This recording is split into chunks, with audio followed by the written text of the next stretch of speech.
avec la société Amouage, ça correspond à une superficie de 120 hectares, hein, c'est à peu près 2% de la superficie totale du projet. Donc en fait, on cède gratuitement le terrain à la société qui, elle, la société Amouage, est chargée de l'aménager de A à Z. Exact. Pourquoi on a choisi cette formule pour cet emplacement? Alors, je pense que pour des projets de cette dimension, toutes les formules doivent être ouvertes et examinées, et c'est le fruit de discussions, de négociations qu'on aboutit à des schémas qui sont jugés convenables à toutes les parties. Alors, je voudrais juste revenir sur le mot gratuit que vous avez mentionné, qui n'est pas faux, mais en réalité, la cession de ce terrain aux conditions que vous avez rappelées est assortie d'engagement, de réalisation d'un certain nombre d'équipements. C'est-à-dire de prendre en charge, par exemple, une partie de la refonte du pont Moulay Hassan, de prendre en charge des actions de dépollution sur la partie Amouage. Donc c'est des investissements qui rentreraient dans le cadre des projets d'infrastructure et qui sont malgré tout pris en charge dans le cadre du développement de ce projet, qui en réalité, s'il n'était pas pris en compte, aurait correspondu à un terrain qui est cédé à un prix qui n'est pas nul. D'accord, c'est-à-dire que la société Amouage aussi va participer au développement d'infrastructures en contrepartie d'un terrain. De la cession du terrain. D'accord. Alors, on a dit à un moment donné, justement, parce que ça a mis un petit peu de temps pour que pour que ce pacte d'actionnaires soit signé, et que le style architectural des hôtels, des bureaux, des résidences qui devaient être construits dans cette phase du projet, ne collait pas vraiment à la vision qu'avaient les Émiratiques, qui sont des visions des grands gratte-ciel, ce qu'on voit à Dubaï, quoi. D'abord, le pacte d'actionnaires n'est pas encore signé, il est finalisé. D'accord. Et il devrait être signé très prochainement. Pour ce qui concerne le contenu du projet lui-même, il s'agit de projets, vous l'avez rappelé tout à l'heure, colossal.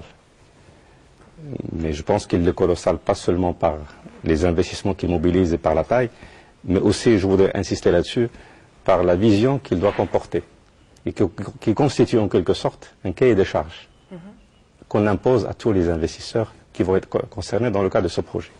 Cela suppose que pour être sûr qu'on ait dans la vision qu'il y ait un certain nombre d'allers-retours pour que sur la conception urbanistique, sur la conception architecturale, on soit réellement dans la vision du projet qui est très simple, qui est de capitaliser sur l'héritage patrimonial de Rabat et de Salé, tout en se projetant vers l'avenir, en apportant des touches de modernité au projet à réaliser. C'est très simple dit comme ça, mais quand il s'agit de le concevoir et de le réaliser, ça suppose beaucoup d'allers-retours avant de tomber sur le projet qui correspond au cahier des charges. C'est la raison pour laquelle nous préférons que cette phase préalable et initiale puisse éventuellement s'élargir, mais d'être sûr qu'on n'est pas à côté du cahier des charges initial. Alors, dernière question très rapidement, M. Bakouri. Dans ce pacte d'actionnaires, est-ce qu'il y a des objectifs, des échéances fixées aux Émiratis? Ce seront des échéances fixées à la société Amouage qui concerneront les volumes d'investissement, on les a annoncés. Les délais, on est entre 2 années et 4 années. 2 années, c'est des délais techniquement faisables. 4 années, c'est pour tenir compte des éventuels délais nécessaires au cadrage, aux ajustements, pour ne pas réaliser un projet en décalage par rapport à la vision et au cahier des charges. Monsieur Bakouri, merci pour vos éclaircissements. C'est moi que vous remercie. À très bientôt, j'espère. À bientôt. À Séville, comme à Rabat, la circulation est une plaie. Dans la capitale andalouse, c'est un métro que l'on construit. À Rabat, ce sera un tramway. Autre ville, outre chantier, à Marseille, la municipalité s'est engagée dans un projet de réaménagement urbain aussi ambitieux que celui de la capitale marocaine. Alors, peut-on s'inspirer de ces expériences étrangères? Un reportage d'éclairage.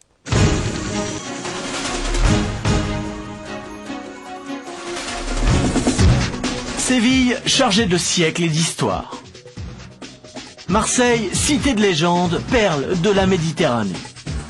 De métropoles européennes, un point commun, les engins qui prennent d'assaut leur centre-ville. Dans la capitale andalouse, on creuse le métro, un projet de 500 millions d'euros, gigantesque. À Marseille, ça grimpe encore plus haut, 3 milliards investis dans un programme dit de requalification urbaine, colossal. Zoom sur deux des plus vieilles cités d'Europe en pleine métamorphose.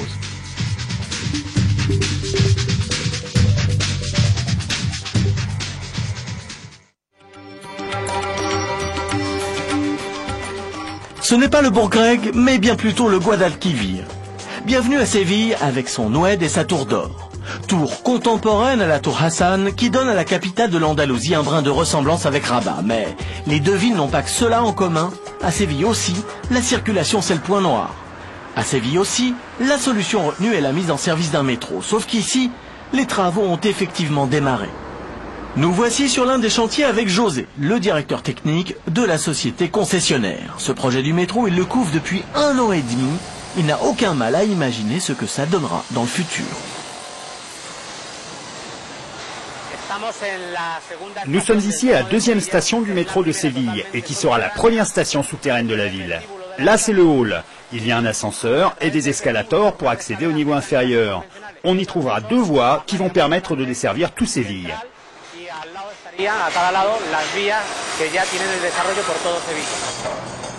1100 personnes sont mobilisées sur les différents chantiers de cette première ligne du métro. Elle fait 19 km de long, la moitié sous terre. Les travaux avancent plutôt bien, certains tunnels sont déjà opérationnels. Ce premier tronçon fait 1,5 km de long. Il a été construit en utilisant des tunnels préfabriqués, soutenus par des poutres.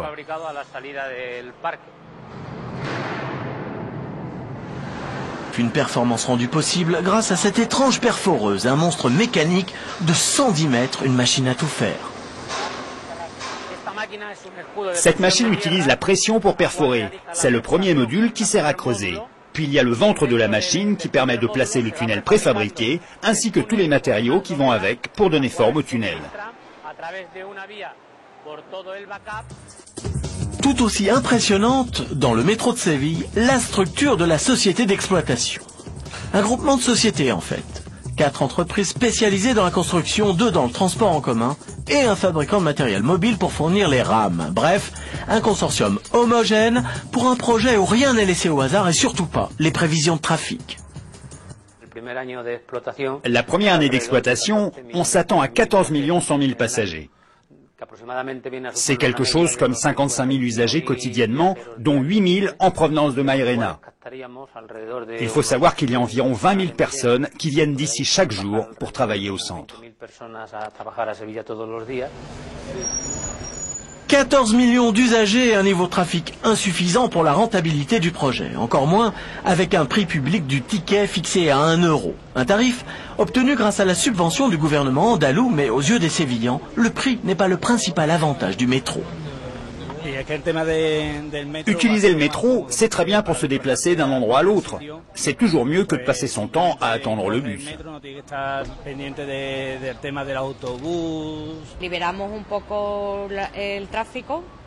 Le métro permettra de libérer un peu le trafic de manière à le rendre plus fluide.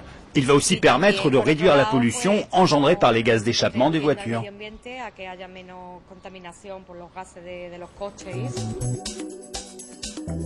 Les Sévillans devront patienter 2 ans encore avant de prendre le métro. En attendant, cap au nord-est, changement de décor, de ville, de pays et de langue, puisque nous voici maintenant à Marseille. La 2e ville de France est elle aussi en chantier, un gigantesque projet baptisé Euroméditerranée. Son objectif, conférer à la ville un rayonnement international. Mais malgré le vacarme des engins et la multiplication des travaux au centre-ville, de nombreux Marseillais ne savent presque rien de ce projet. Sincèrement, je suis pas très au courant. Ouais, j'en pense rien, franchement. Rien. Ouais, rien du tout. Je m'en fous complètement.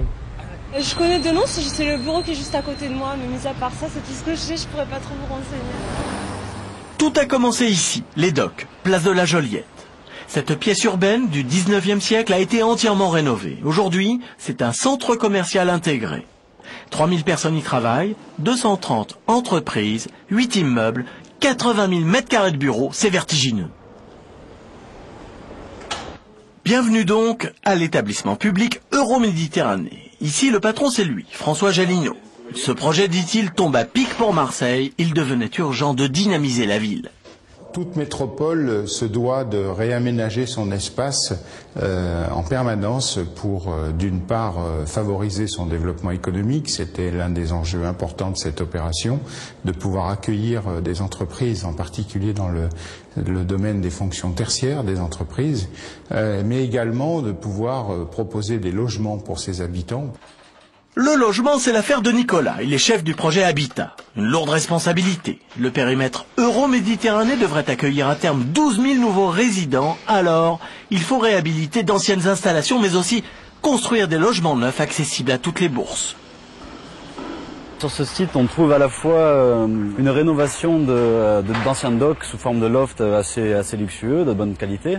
Il y a également des immeubles avec des appartements en accession à la propriété, en duplex ou simple appartement. Et même, comme ce qui est en construction actuellement derrière moi, des logements sociaux qui seront livrés en 2007. Au total, 4000 nouveaux logements sortiront de terre. Mais le gros du travail consiste en la réhabilitation des immeubles historiques. Une rue en particulier est au centre de tous les intérêts. Cette artère emblématique de Marseille compte 5200 logements. La plupart ont bien besoin d'un sérieux coup de peinture. Ces logements appartiennent pour moitié à des propriétaires individuels et pour moitié à deux grands groupes qui se sont engagés à donner beaucoup d'argent pour réhabiliter tous les logements, dont 30% de logements sociaux ou avec des loyers modérés pour permettre de reloger les habitants de la rue de la République et d'autres personnes aux revenus inférieurs. Donc ce sont les propriétaires qui devront assurer les charges de rénovation? Voilà, tout à fait. Ils sont en même temps aidés par plusieurs organismes français avec des subventions publiques, mais les propriétaires sont engagés à verser l'argent nécessaire pour réhabiliter ces immeubles. Par exemple, cette filiale d'un groupe américain devra débourser 200 millions d'euros pour rénover les différents immeubles qu'elle détient ici. Il faut dire qu'elle est propriétaire du tiers de la rue, mais ça ne sera pas un investissement à fond perdu. Les Marseillais sont conscients que les prix vont s'envoler dans le quartier. Le seul problème, c'est au niveau du logement, quoi, puisque les prix des loyers ont extrêmement grimpé. Et s'il n'y avait que le loyer, quand ils évoquent le projet, on sent chez certains pas mal d'appréhension. Bon, si ça apporte un plus, c'est bien, mais bon, faudrait pas trop nous ponctionner sur l'argent qu'on gagne, quoi. C'est un peu décevant qu'ils fassent un centre commercial parce qu'on aurait pu imaginer qu'ils fassent quelque chose d'un peu plus ludique et non pas commercial. Une approche trop commerciale, peut-être, mais Euroméditerranée, c'est quand même 3 milliards d'euros d'investissement, c'est le privé qui signera les plus gros chèques. Nous avions comme objectif d'investir 1 euro public pour 3 euros privés. Donc presque 10 ans après le début de cette opération, nous pouvons affirmer que cet objectif a été atteint, que par l'effet de levier va se poursuivre, et nous pensons aller bien au-delà de cet objectif. Les responsables du projet peuvent se permettre de placer la barre encore plus haut. Les chantiers vont bon train et les investisseurs affluent. Ce constructeur français, par exemple, a mis sur la table 60 millions d'euros, son investissement le plus lourd jamais réalisé en Provence. Isabelle, tu as pu avoir Pascal? C'est vrai qu'en termes d'enjeux financiers, c'était considérable. Et que là aussi, il fallait toute la crédibilité des équipes d'Euroméditerranée pour pouvoir nous pousser dans ce projet. Mais bon, on y était bien volontiers, on ne le regrette pas. Et si on peut en faire d'autres, ben écoutez, on est parfaitement motivés pour le faire aujourd'hui. Motivés et surtout intéressés, les deux immeubles que l'entreprise a construits ici ont rapidement trouvé preneur. La qualité des acheteurs laisse pressentir une importante plus-value. Le premier bâtiment grand large donc, a été vendu à Oppenheim Immobilier, qui est un fonds d'investissement allemand. Et c'est important parce qu'il faut savoir que c'est la première fois quasiment, enfin depuis 20 ans, que les étrangers revenaient investir sur Marseille. Donc ça veut dire qu'eux aussi croyaient en la crédibilité d'Euroméditerranée. Le deuxième bâtiment, nous l'avons vendu à LaSalle Investment Management, qui est un fonds d'investissement anglo-saxon. Les acquéreurs, eux aussi, ont fait une bonne affaire. Ce deuxième bâtiment en chantier est déjà entièrement loué, 180 € le mètre carré. De grandes entreprises viennent s'installer dans ce quartier d'affaires. Résultat, 5000 emplois créés, dit-on, une aubaine pour Marseille. D'autant qu'Euroméditerranée a aussi pour mission de réaménager les espaces publics. Alors pour en savoir plus, retour rue de la République, où l'on retrouve Nicolas. Sur la rue de la République en particulier, la voirie va être totalement réaménagée puisque